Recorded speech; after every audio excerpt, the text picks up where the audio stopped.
Muito bem. Existe uma ideia também de co-culpabilidade. Ideia de co-culpabilidade. Essa ideia de co-culpabilidade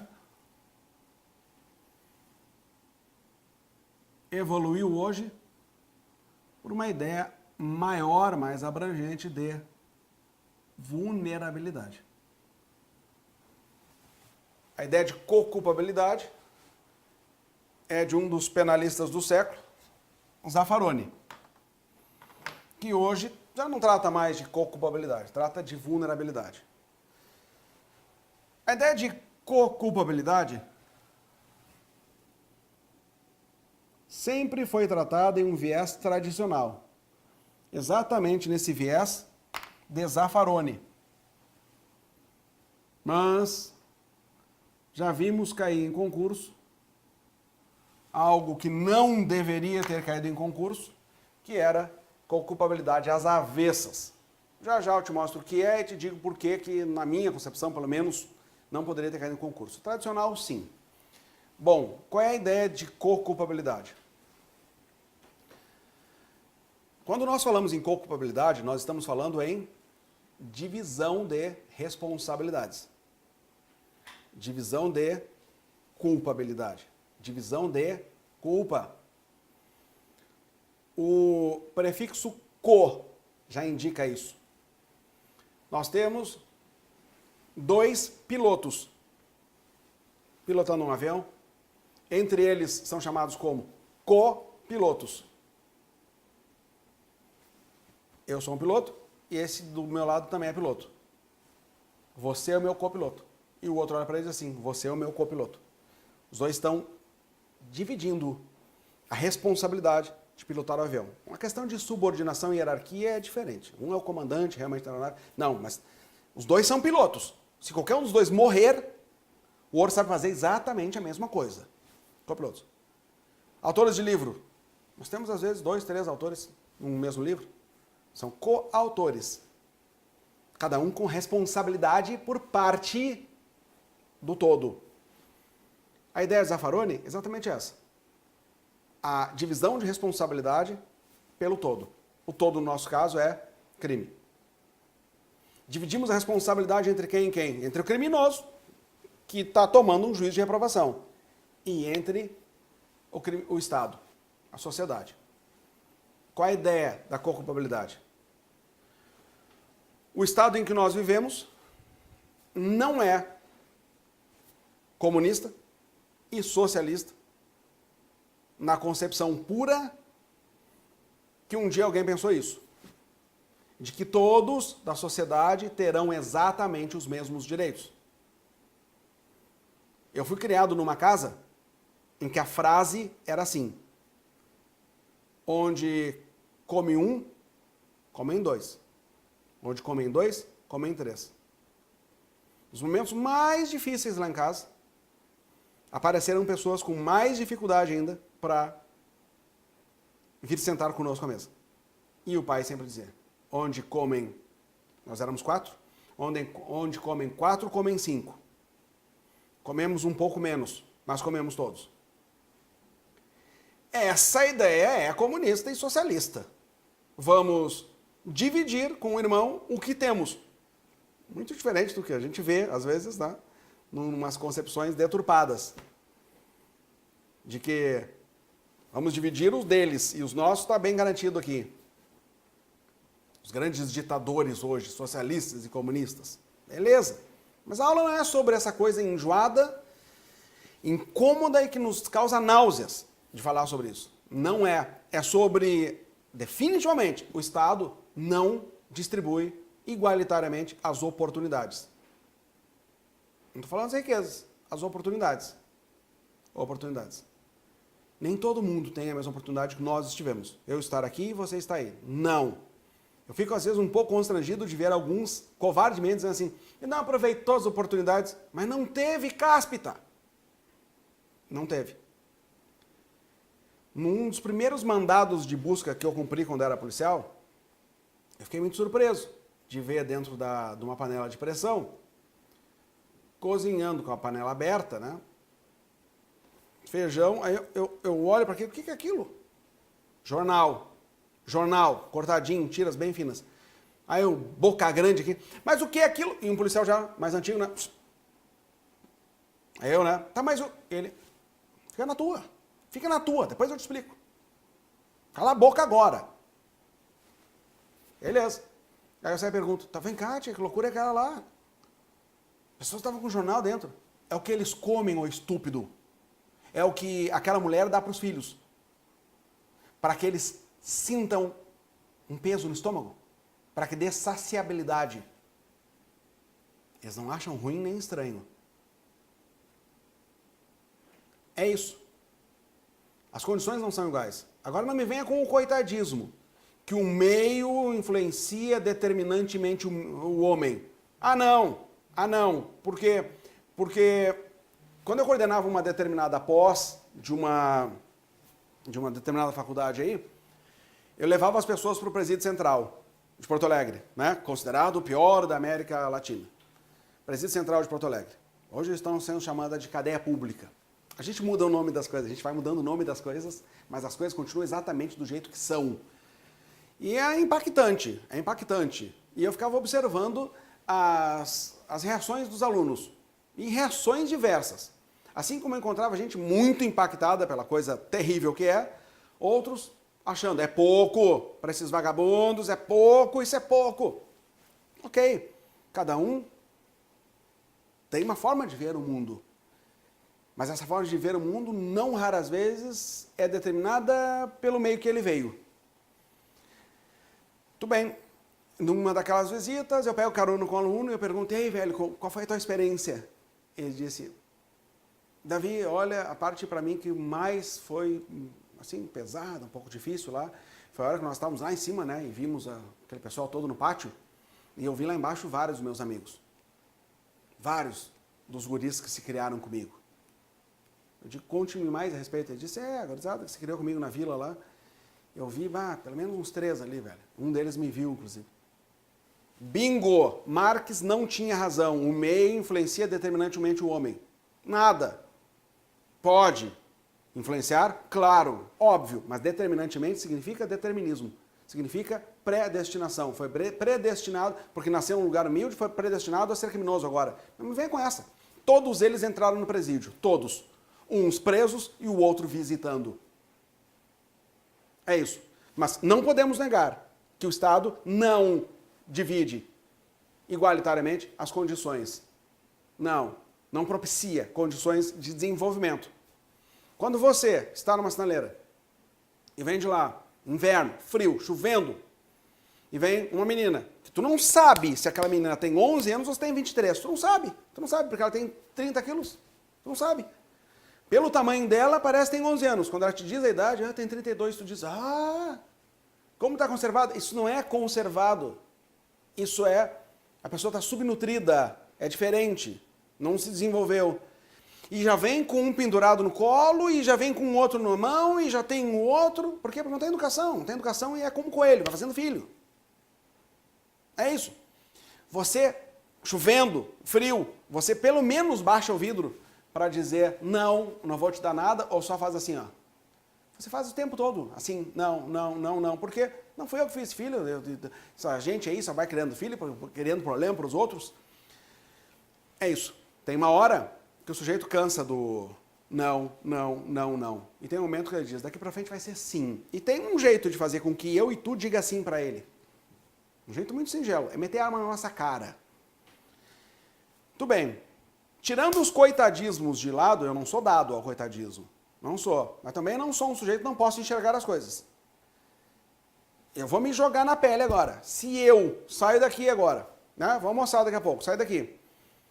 E entro ali no supermercado e estou furtando alguma coisa.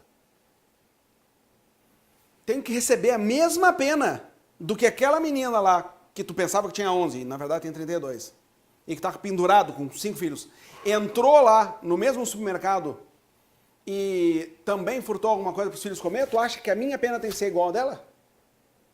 Ou, nesse momento, o Estado vai ter que arcar com as consequências de não ter dado educação para ela, para que ela não tivesse aquele monte de filho? Essa é a ideia do Zaffaroni. Ok, não é a minha, é a do Zaffaroni. Tu, nessa hora, talvez, dependendo do que você pensa, pode estar tomando um antiácido aí, dizendo, o que é isso? Sobreviva às informações. Você precisa ter as informações para explicar ali na frente e ser aprovado. Ponto. Goste ou não. Não é ideológico esse negócio aqui, é isso. Então, co-culpabilidade para Zaffaroni, qual é a ideia? Zaffaroni é funcionalista, não esquece. Funcionalista, como Klaus Roxin. Também moderado, como Klaus Roxin. Para Klaus Roxin, por que ele é funcionalista? Porque para ele a função do Estado é proteger o bem jurídico, mas também é só dar a pena quando for necessário. Quando for necessário. Se não for necessário, vamos pensar em significância. Não é porque feriu a norma jurídica que tem que aplicar a pena, se não teve significado para o bem jurídico. Diferente de Günther Jacobs, feriu a norma jurídica, tenha ou não ferido o bem jurídico, vai tomar ferro. Porque o Estado tem que ser respeitado a qualquer custo. E Zaffaroni também é funcionalista, como Klaus Roxin, e ele dá um passo à frente e diz, não basta só aplicar o direito penal quando for necessário. O Estado ainda vai ter que arcar com as consequências da sua incompetência de gerir todo mundo. Então, vai ter que dar um jeito de abrandar a pena daquele que não teve as mesmas condições de desenvolvimento do Davi, da Joana, da Maria, do Carlos, nosso. Não teve as mesmas condições de desenvolvimento. Então, vai ter que arcar com as consequências. Para Zaffaroni, essa responsabilidade vai ter que ser dividida. E para ser dividida, nós vamos ter que atenuar um pouco a pena. Como é que atenua a pena? Duas formas nós podemos pensar. A forma que é a tradicional apontada no Código Penal, pela doutrina, aliás, que é a do 66. Uma atenuante genérica inominada. Ali diz, a pena pode ser ainda atenuada em razão de circunstância relevante, anterior ou posterior ao crime, embora não prevista expressamente em lei. A pena pode ser ainda atenuada em razão de circunstância relevante, anterior ou posterior ao crime, embora não prevista expressamente em lei. Agora, seria possível também pelo 59. 59. Se eu não quiser chegar no 66, eu posso chegar no 59. O juiz, atendendo à culpabilidade, aos antecedentes, conduta social, personalidade do agente, motivos, circunstâncias, consequências do crime, bem como o comportamento da vítima, estabelecerá conforme seja necessário o suficiente para a reprovação e prevenção do crime, atendendo à culpabilidade. Então, eu posso reduzir a culpabilidade aqui. Doutores, é mais comum os senhores terem que apontar em prova objetiva, em prova discursiva ou oral, que a co-culpabilidade pode funcionar como uma atenuante genérica inominada. Então, olha só. Nessa tradicional, nós podemos ter como reflexos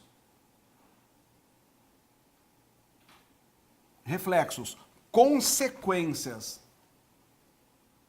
uma atenuação da pena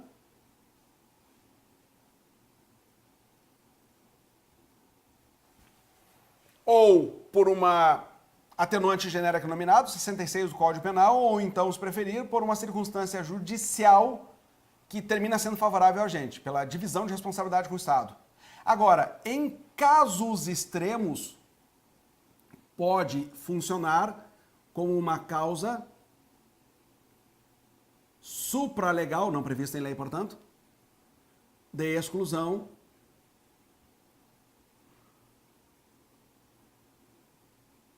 da culpabilidade. Causa supralegal de exclusão da culpabilidade. Então, podemos excluir a culpabilidade. O exemplo é de Rogério Greco. Sensacional exemplo de Rogério Greco. Qual é o exemplo? Senhores, imaginemos um casal morador de rua. Muitas pessoas são invisíveis sociais. Porque estão escondidas ali, não. Porque nós, aspas, pessoas de bem, fecha aspas, criamos mecanismos para não enxergá-las. Alguns têm mecanismos para não enxergar pessoas e animais abandonados. Outros têm mecanismos só para não enxergar pessoas, porque animais enxergam perfeitamente. Eu me policio direto para não ser esse aí. Eu tenho um olho avançado para enxergar um animal abandonado. Olha o cachorro abandonado, onde é que está? Será que está o dono? Não, mas ele está de coleira, coisa e tal. Nós já fizemos volta em quadra para voltar para ver. Vamos ver se ele tem algum dono, está com alguém, coisa e tal. Pelo amor aos animais. Mas e quando tu passa a pessoa que está jogada ali? O que tu faz? É que o envolvimento dá muito trabalho. Dá muito trabalho que a gente não tem condições de arcar com essas consequências. Com animal já é uma coisa muito difícil. Nós fizemos uma vez um socorro de um gato, levando os cães para passear. Aí, passando a calçada, um gato prostrado numa grama, prostrado, entregue. Não reage. Meu Deus do céu, esse gato está envenenado, alguma coisa, se abaixa ali, passa a mão nele, não reage. Deve estar envenenado, deve estar com alguma coisa, e agora? Vamos levar os cachorros de volta lá para casa e vamos ver o que aconteceu com o bicho. Já traz água de lá, já trazemos comida, coisa e tal, o bichinho pode estar com sede, pode estar com fome, pode estar fraco. E agora? E aí não come e não sai dali? O que tu faz? Vira as costas e vai embora? Não. E agora? Agora pega o bicho, leva ao veterinário, faz exames diversos e raio-x para ver se não tem alguma coisa quebrada, coisa e tal. Paga a diária no hospital veterinário e depois, acabou, tá tudo bem, tudo certo, tá reagindo, coisa e tal. Tu faz o que agora? Vamos botar de volta na grama. Leva para casa, aí começam os pedidos. Então se é assim para um gato, imagina para uma pessoa. Tu não faz. Eu já vi, meus olhos tiveram a felicidade, a bênção de presenciar, um sujeito que estava indo para a sua empresa, um empresário, encontrou uma pessoa, um homem, né? Estamos falando da década de 80. Tirar na rua, disse assim, pedindo dinheiro, ele disse, o que está acontecendo contigo? Ele disse, preciso de dinheiro para comer, coisa e tal, mas tu mora onde? Aqui. E tu faz o quê? Nada. E qual é a tua escolaridade? Eu tenho 2º grau. E o que tu sabe fazer? Assim, vem comigo. Levou o cara para o primeiro hotel que achou. Entrou no primeiro hotel. E disse para os caras do hotel ali, eu preciso de um quarto, porque tem um banheiro. E disse pro cara, vai indo lá tomar banho. Aí o cara sai, vai e compra roupa. E volta. Aí pega o cara já limpo com roupa e leva pro barbeiro. Vai cortar o cabelo. Paga o hotel, paga a roupa, paga o barbeiro e leva para a empresa. Diz assim, o que tu sabe fazer? Pois é, eu sei. Sabe limpar, pelo menos. Limpar, coisa e tal. Consertar uma coisa ou outra. Ok, está empregado. Quem faz? Quem consegue? Nós não conseguimos. Não conseguimos. Isso é 1 em 1 milhão. Aquela pessoa ganhou na loteria sozinha. É isso. Então são invisíveis sociais. E o cara está ali, morando na rua. Ele e a esposa dele. Está numa caixinha de papelão. E alguém percebe um movimento estranho. Dentro da caixinha de papelão. Vai olhar, eles estão mantendo relações sexuais. Aí o que esse imbecil faz? Chama a polícia militar. Diz, olha, tem gente, né, aspas, transando em público. Os policiais vêm lá, dão um coice naquela casinha de papelão ali, as pessoas estão ali mesmo, coisa e tal, vão botar roupa, vão se ajeitar, sem vergonha, coisa e tal, olha para a delegacia. Lá vão ser eles indiciados pelo 233 do Código Penal, ato obsceno. Nesse caso, para Rogério Greco, não era exigível deles uma conduta diferente daquela que eles estavam adotando. Eles estavam tomando as medidas para se precaver, para que os outros não vissem. Estavam escondidos dentro da sua caixinha de papelão. Aliás, aquela caixinha de papelão era a sua casa, foi destruída ali naquele momento. Então, para Greco, aquela co-culpabilidade do Estado tem que funcionar a tal ponto de afastar a culpabilidade. Lembra? Eles não estavam na normalidade das circunstâncias, como cria Frank. Eles não estavam a um ponto de nós exigirmos dele uma conduta diversa. Mas vão procurar um motel, criatura. Eles não têm o que comer. Agora tu vai dizer o quê para a pessoa? Então é isso. Então, em alguns casos, essa co-culpabilidade tradicional pode afastar a responsabilidade penal pela culpabilidade. Senhores, nós temos visto nos livros hipóteses de co-culpabilidade tradicional expressa. E são apontados 2 dispositivos legais. Eu também coloco no manual, direito penal, aponto, porque afinal é manual para concurso, coisa e tal, precisa ter, mas eu digo, olha, não parece ser positivação de co-culpabilidade. A primeira estaria lá no 98, inciso 1 do ECA, e o segundo estaria no 19, inciso 4, da Lei de Drogas. 98, inciso 1 do ECA, 19, inciso 4 da Lei de Drogas. Vamos dar uma olhadinha juntos? Ó, medidas de proteção, ECA, tá? As medidas de proteção à criança e ao Estado são aplicáveis sempre que os direitos reconhecidos nessa lei forem ameaçados ou violados. 1. Por ação ou omissão da sociedade ou do Estado. Aqui teria uma co-culpabilidade do Estado. E a Lei de Drogas, no artigo 19, diz, né? As atividades de prevenção do uso indevido de drogas devem observar os seguintes princípios e diretrizes. Inciso 4. O compartilhamento de responsabilidades e a colaboração mútua com as instituições do setor privado e com os diversos segmentos sociais, incluindo usuários e dependentes de drogas, respectivos familiares, por meio de estabelecimento de parcerias. Então, ó, compartilhamento de responsabilidades. Aqui, alguns apontam como uma hipótese de co-culpabilidade tradicional, explícita ou expressa. Pois é, estávamos bem. Quando todo mundo já sabia explicar isso aí, todo mundo já sabia explicar. Estava terreno comum. Até que somos surpreendidos. Fomos surpreendidos por uma pergunta em concurso público de co-culpabilidade às avessas. E ainda, co-culpabilidade às avessas em 2 perspectivas.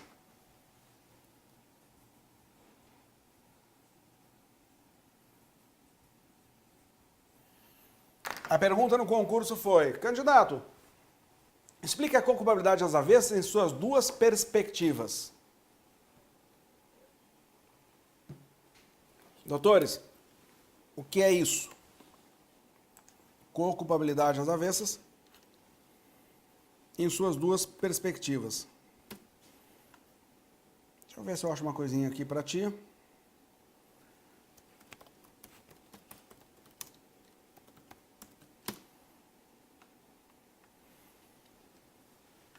Vejam só, eu entrei agora ó, no YouTube ali e coloquei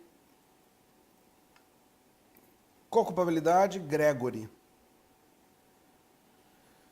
Eu acho que aqui estão os vídeos. Aqui estão os vídeos que vão tratar disso.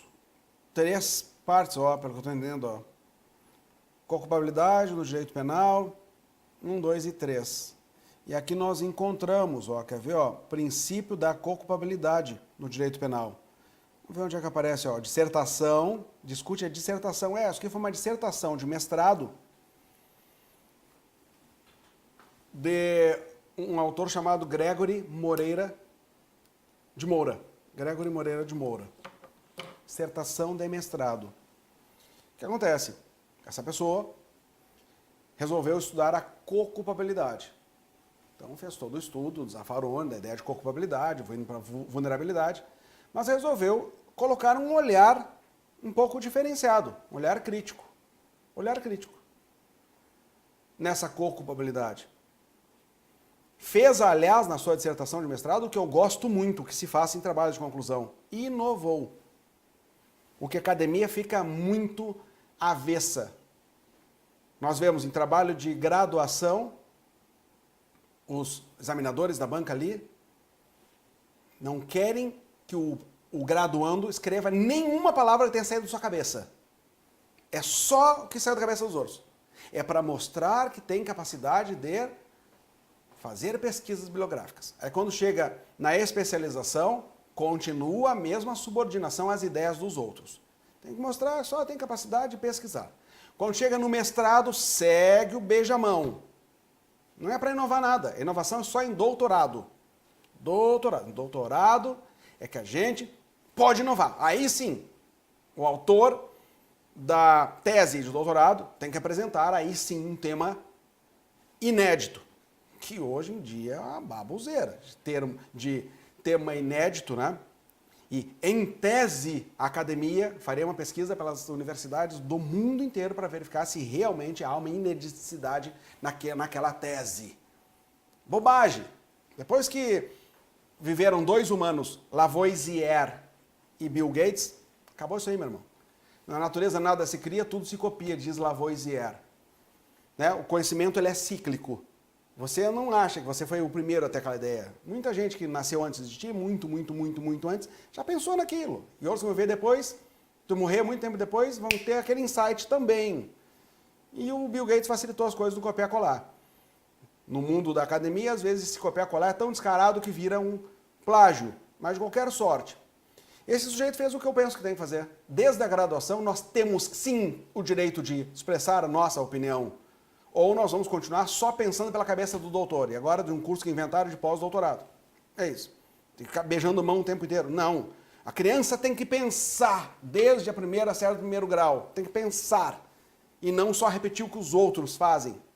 Por que que isso é assim? Não existem crianças que um dia disseram, por que que isso tem que ser assim? Nós continuaríamos dentro de uma caverna. Mas algumas crianças que passaram por esse mundo disseram, por que que isso tem que ser assim? Por que que as pessoas têm que morrer com essa doença? Eu vou criar a cura disso aí.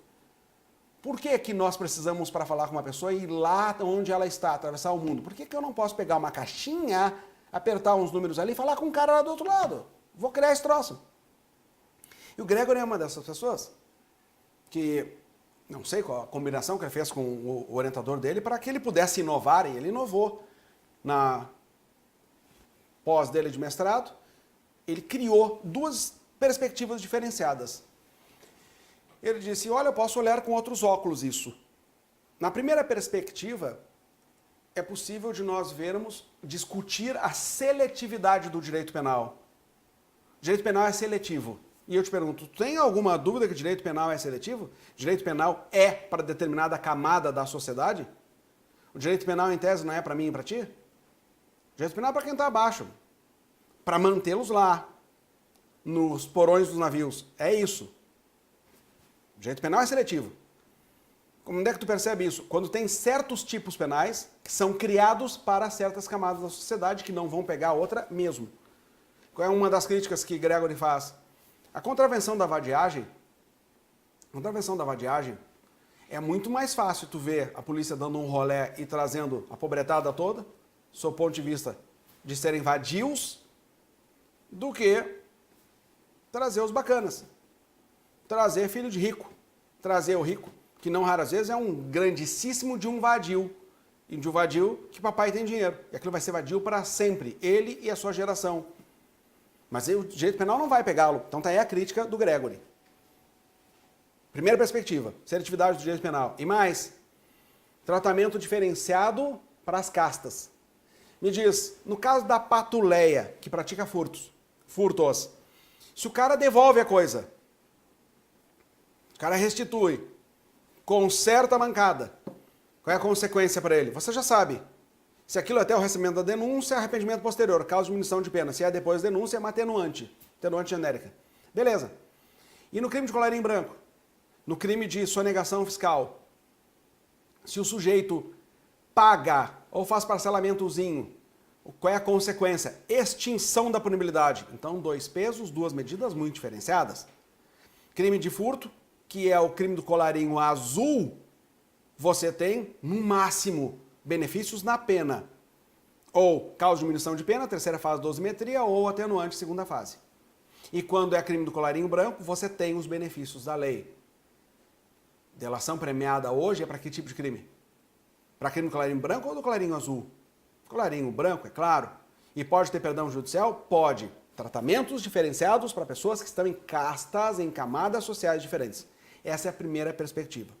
Qual é a segunda perspectiva? A segunda perspectiva é a observação que ele faz de que em certos momentos o Estado ferra realmente o cara que está acima. Ferra mais o cara que está acima. Aí tu diz, tá, mas isso não está sendo incoerente com o que tu acabou de dizer, o que está acima está sempre se dando bem? Calma, é perspectiva diferente. Né? É conseguir ter a cabeça de pensar que ele não está gerando conflito, ele colocou em perspectivas diferentes. Esse cara está sendo incoerente. Não está, é você que não sabe ler a coisa do jeito que está certo. Eu tenho essa tendência, isso está incoerente. Não está, por isso que ele chamou de perspectiva. Em uma perspectiva eu posso enxergar assim. Agora vamos pensar que aquela perspectiva não existe. A outra perspectiva eu posso enxergar assado.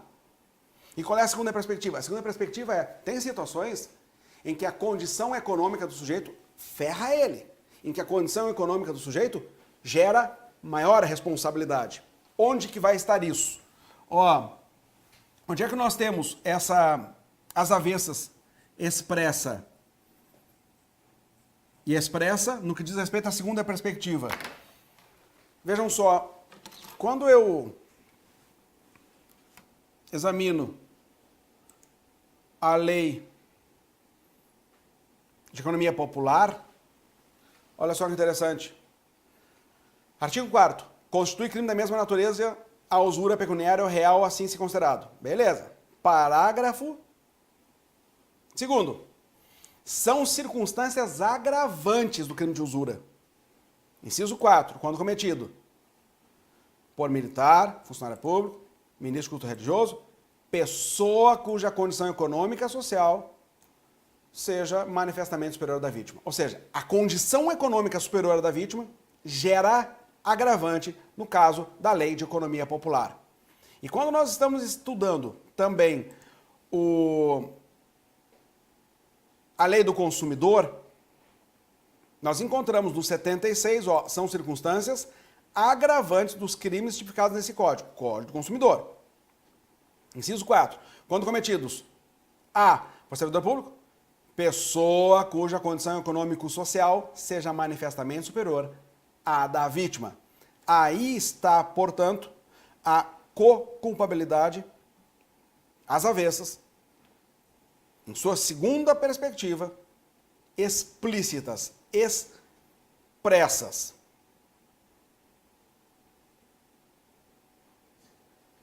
Muito bem. Doutores, vejam só. Nesse nosso encontro, eu optei por não fazer intervalo. Não fiz intervalo. Te dei uma bordoada aí de quase 2 horas.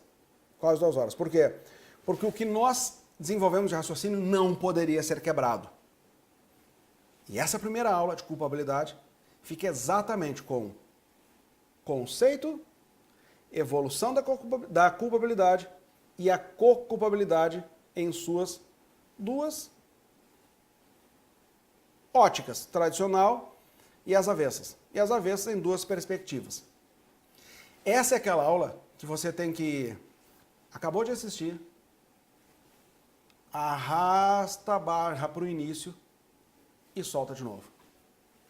Porque aquela explicação sobre a evolução da culpabilidade, quando você acabar de assistir a aula, você tem que dar o stop e tem que se obrigar a falar também. Aprenda. Existem muitas formas de potencializar o conhecimento. Sabe por que os professores parecem ter bastante conhecimento? E tem. O cara que vem aqui, que tu pensa, mas que isso, velho? Quantas línguas esse sujeito tem?